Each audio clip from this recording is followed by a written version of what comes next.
Okay, we're gonna do some tips for some things you can do right now, or let's say within the next 72 hours to start getting control of your finances, building wealth, and improving your relationship to money. So this whole channel is about building wealth, improving one's relationship with money, and tracking a real person. That person is me, so that you can see the trials and tribulations, the obstacles, see the lessons that are learned, see me fail, see me succeed, all of the things that are gonna happen on this journey. These first things we're gonna start with are just tips so that you can start like kind of feeling empowered and get some momentum and actually do some real things that will help you start developing wealth. So the first thing is, and I'm so sorry to say this because you're not going to want to hear it, but is to start tracking your expenses. And the most important thing with this is you're not getting all shitty and in your head and feeling guilty and like I should be saving more and I shouldn't have spent that and blah, blah, blah. You're just starting to witness, right? So you're just starting to notice what you're doing every single week. That's the most important part. It's every single week. You're gonna log into all of your accounts. The first week, you'll probably just be figuring out your logins. I'm serious. Then after that, copy and paste your expenses from the previous week, and you're gonna put them all in one place. So I use a spreadsheet for this. You can journal it, draw it, do whatever you want, but it needs to all go in one place so that every week you are revisiting home and you're just looking at what you spent money on the previous week, and that's all you're doing. You're not judging yourself. You're not feeling guilty. That's the rule.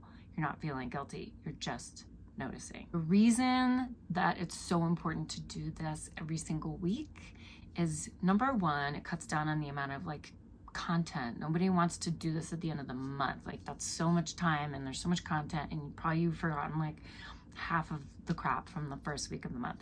You're doing it every week so that it's really manageable and it's more bite-sized. And then it also means it's happening in real time. So if there's an error, catch it, resolve it. So every single week, we can call it the money gym, the money date, money spa, money tidy, Marie Kondo money, whatever you want to call it, do it every week. Number two, get yourself a high yield savings account. Because of inflation, if your money is sitting in an account that's earning anything less than like 2 or 3%, you're literally just losing money. You're just losing money. You're not even spending it. It's just like going away. And I recommend looking at NerdWallet, and I recommend looking at Investopedia. Boop, boop, bop. Get an account there and try to get anything over 4%. Your money needs to start working for you. Your money works for you now, okay? It's not really a negotiable item. None of these are. Number three, health savings account.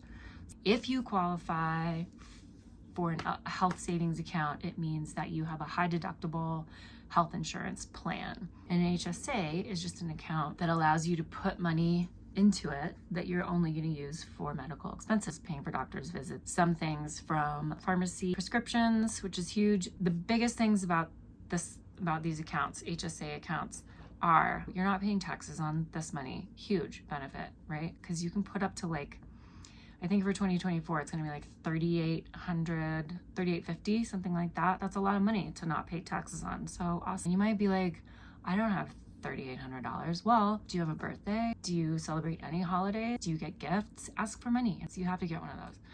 Next, might be obvious to everybody, but it's worth mentioning. If you have any sort of employer-employee match for investment accounts, you have to use it, and you have to use all of it. When I was younger, I had this opportunity and I wasn't making that much money, but my employer at the time was offering a 4% match for my retirement account, and I did not take advantage of all of it because I sort of had an attitude and felt like I work really hard, and I've always worked really hard, and I've never been given anything, and like, so I need all of this money. It's free money. It's on top of what you're already making. It's essentially a side hustle.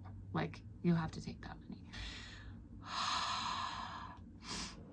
You need to become a member of a credit union. So credit unions, probably you know, are banks, but they are owned by their members. So when you become a member of a credit union, you become a little baby owner. This is great for a bunch of reasons. Number one, in your journey to developing wealth, we are looking for opportunities to feel empowered, righteous, like an owner, boss. You just became a little owner of a financial institution. So that's awesome. That feels good. The second thing is they offer a lot of perks. So I'm going to give you an example. The one that I use is called Rogue Federal Credit Union. Look them up. Maybe you should join. I don't know. There's an ownership savings account that I was just gifted when I became a little baby owner of the credit union that earns 6% interest, which is super high. I can't make direct deposits into it whenever I want. However, they'll have little events like throughout the year. Hey, we're running this promotion. If you donate $5 to this kid's charity, you can then make a deposit into your ownership savings account,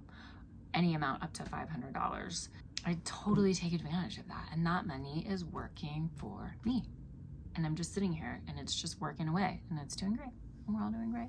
To summarize, we are starting to track neutrally. We're just developing a relationship. We are going to open a high yield savings account. We are going to get a health savings account if we're eligible. We're going to start taking the maximum match amount from our employer. We are going to join a credit union. We are developing agency. Agency is like a muscle. We're developing it, so practice. We're going to the Money Gym, Money Date, Money Love every single week. We are letting go of any feelings of guilt or shame around that because we're humans on the planet, and being a human on the planet is hard enough as it is. So let's just let go of that garbage and start anew.